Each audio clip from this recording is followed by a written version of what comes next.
Bon, que signifie concrètement justice pour Martinez Zogo? Quand nous disons justice pour Martinez Zogo, qu'est-ce qu'on entend par là au fait? J'ai entendu des gens nous reprocher de ronger l'os Martinez jusqu'à l'extrême et d'oublier les autres meurtres comme Jean-Jacques Olabébé, comme les meurtres de la crise anglophone, comme Benoît Bala, comme ATB Yéné et consorts. Bon, j'ai envie de dire que non seulement nous parlons de ces meurtres, nous avons parlé de Charles ATB Yéné depuis 2014, vous n'allez pas trouver un leader d'opinion sur Facebook qui, lorsque vous scrutez sa page, ne mentionne nulle part ATB Yéné ou Benoît Bala ou Florence Ayefo ou les massacres de Kumba. Non, si vous regardez leurs publications de ces dernières années, nous en avons tous parlé, nous avons tous évoqué cela. Ça, c'est d'une part. D'autre part, il y a ce qu'on appelle la jurisprudence. Nous surfons sur la popularité de Martinez Zogo pour justement faire connaître à la face du monde l'état d'un pays qui utilise la politique, l'argent et les sphères d'influence pour assassiner des gens qui ne pensent pas comme voilà ces hautes personnalités-là. Nous voulons, à travers Martinez Zogo, une fois que ces assassins seront enfermés, emprisonnés à vie, nous voulons utiliser ce cas-là pour servir de leçon à tous ceux qui vont s'aventurer à l'avenir à vouloir ôter la vie à des gens qui ne l'auront pas dit. Aïop, aïop, nous ne voulons pas d'un pays comme ça. Parfois, quand une personne lambda est assassinée, ça passe inaperçu parce que justement l'individu n'est pas connu. Vous aurez beau crier, vous aurez beau essayer de faire la lumière, de faire connaître cela, ça ne va pas susciter beaucoup d'émoi parce que justement ce n'est pas une personne célèbre. Maintenant, quand une personne célèbre décède, on peut, à partir de ce décès-là, donc faire marche arrière et, au nom de toutes les victimes, voilà, militer pour la justice pour cet homme célèbre-là. Et à partir de cette justice qui est faite, cette réparation qui est faite pour la célébrité en question, les autres meurtres sont plus ou moins résolus, ou du moins, ça permet à ce que même des individus lambda ne se fassent plus assassiner demain, parce que le peuple a pris l'habitude, le peuple a réalisé l'expérience de faire bloc pour venger un assassinat. Maintenant que Martinez a été exécuté, si demain les individus qui l'ont assassiné sont emprisonnés à vie, déjà ça va faire baisser les assassinats de ce type parce que le sentiment d'impunité va disparaître. Imagine que tous les commanditaires et les métastases jusqu'à Laurent et Sceaux finissent derrière les barreaux pour le restant de leur jour. Une première dans l'histoire du Cameroun parce que d'habitude les hautes personnalités allaient en prison pour les détournements de fonds et tout maintenant c'est pour une affaire d'assassinat. Ils sauront qu'il n'y a pas que les détournements de fonds qui nous conduisent en prison. Il y a également l'atteinte à la vie, l'atteinte à la dignité d'autrui.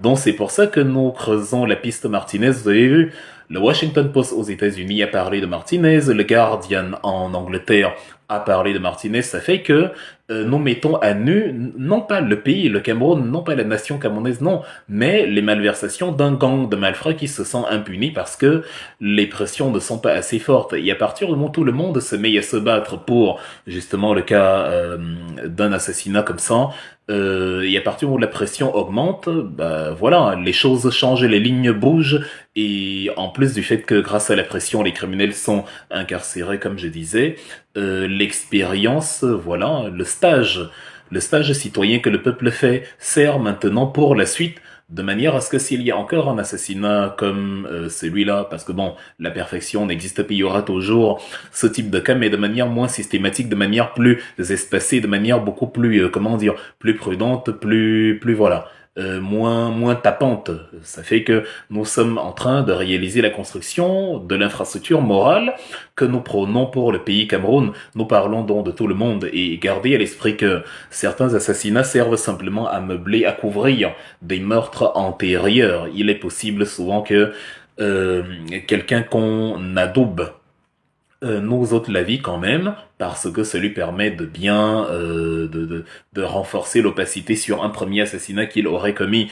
Vous parlez de Jean-Jacques Olabébé, parce que comme il faisait des ayop ayop à Amogo Belinga, c'est certainement les réseaux en face du réseau d'Amogo Belinga qui ont donc tué Ola Bébé et que c'est potentiellement eux qui ont assassiné Martinez Zogo.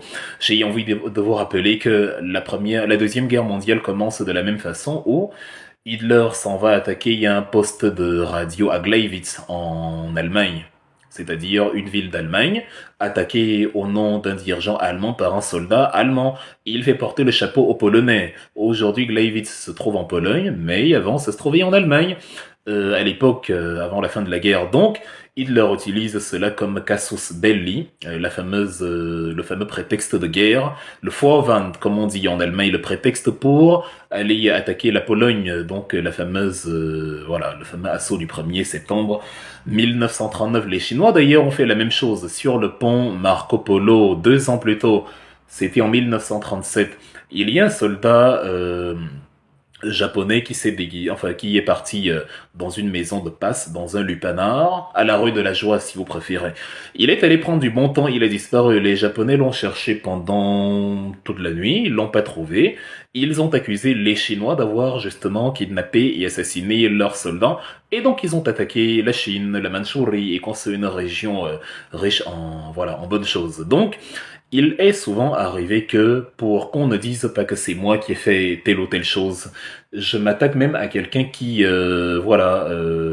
était plutôt de mon côté, dont j'avais les faveurs, et comme ça permet de couvrir. De la même façon qu'il est arrivé que j'attaque moi-même mes propres structures, et j'accuse un adversaire dont beaucoup de ces meurtres, souvent commis par la même personne, ont été en raison de leur nature incohérente à première vue, mais sur le dos d'une autre personne. Quoi qu'il en soit, nous parlons évidemment de Jean-Jacques Ola-Bébé, et si à travers la dénonciation de l'assassinat de Martinez Zogo que nous faisons la lumière sur des crimes comme ceux de Jean-Jacques Ola-Bébé, ATB Yéné et consorts, mais retenez-le, il ne s'agit aucunement d'un oubli, bien sûr que non.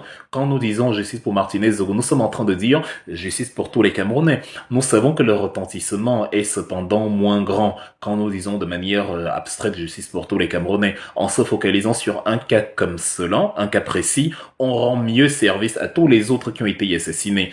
En parlant de Martinez, on ressuscite mieux la mémoire de tous les autres. Si on dit justice pour ceux qu'on tue au Cameroun, bon, les gens vont nous regarder et dire que bon, ok, justice pour les assassinats au Cameroun, bon, il y a des assassinats partout et tout. Mais quand on donne un nom, l'intérêt est plus grand et donc les gens se demandent, mais c'est qui Martinez au juste, qu'est-ce qui lui est arrivé, il a fait quoi et tout. Et là, on explique, c'était un journaliste qui dénonçait la prévarication et le banditisme de Jean-Pierre Amogo Belinga et qui disait que Amogo Belinga va engager des bandits pour venir l'assassiner, et comme il l'avait prévu, Amogo Belinga a assassiné en mettant des bandits à contribution et les services de l'État, y compris sans le moindre scrupule, pour lui ôter la vie. Donc, ça met mieux Yannu, donc ce gang de malfrats là, qui se sert des outils de la République pour régler ses comptes personnels.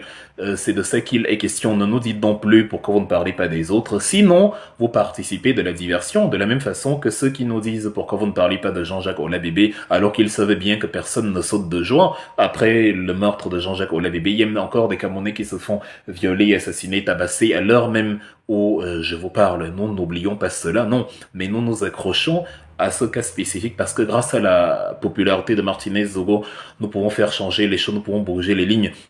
Je prends toujours l'exemple de Frank País, qui a été assassiné en 1922 à Cuba, et ce jour qui est donc devenu le Dia de la Révolution parce que c'était marqué comme point de départ de la révolution cubaine. Ça ne veut pas dire qu'on n'assassinait pas les gens à Cuba avant, mais ça sert d'exemple témoin, ça sert de cas témoin, ça sert de jurisprudence pour les assassinats suivants, pour que Castro montre au peuple cubain que regardez comment Batista, le président, assassine les étudiants, les contestataires et tout, et c'est comme ça qu'il a pu faire tomber Batista plus tard. De la même façon, Bouazizi en Tunisie, c'est un meurtre comme ça d'un étudiant, enfin d'un jeune commerçant qui, après y avoir fait tache d'huile, après y avoir ému le monde entier, a déclenché le printemps arabe dont nous voulons que l'assassinat de Martinez Zogo, justement, déclenche la révolution intellectuelle camerounaise où on n'assassine plus comme ça et on continue sa vie, où tous les ministres, sous-préfets, DG, DGRE et consorts qui se rendent coupables d'homicide répondent de leurs actes et soient punis avec la plus grande fermeté. C'est de ça qu'il est question et de rien d'autre. À bon entendeur, salut. Ne perdez donc pas de vue le cap. Ne vous laissez pas embrouiller par les bêtises de Dieudonné et Somba, le tribaliste affamé qui a peur que Amogo Belinga soit incarcéré et qu'il n'ait plus à manger. Ne vous laissez pas embrouiller par ceux qui vous entraînent sur des trucs sans queue ni tête, des concerts d'artistes, des voilà, ou qui veulent qui veulent transformer les victimes en bourreaux. On se met à s'acharner sur Guy Zogo, sur Equinox TV, sur Reporters sans frontières, voire sur Martinez Zogo lui-même, pendant que les assassins et les criminels, ils sont là et qu'on est plutôt en train de plaider pour leur libération. C'est une sorcellerie que nous n'allons pas admettre pour le Cameroun de demain. Nous n'allons pas, on vous l'a dit, nous n'allons pas lâcher la pression.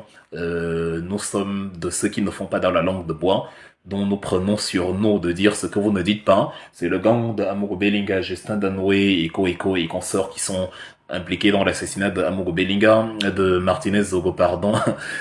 Et nous n'avons aucune envie de les voir en liberté et ça n'arrivera pas. Donc soyez forts mentalement. Les petites diversions des faux profils qu'on envoie vous dire, vu les tractations, ils seront bientôt libérés. Ah non, ils ne le seront pas. Oui, les jours passent, ils ne le sont pas. Ça fait 3 semaines, ils ne vont pas sortir de là. On ne rentre pas au seuil de 3 semaines en étant innocent. Ils ont attrapé Bibou Nissak dans sa maison.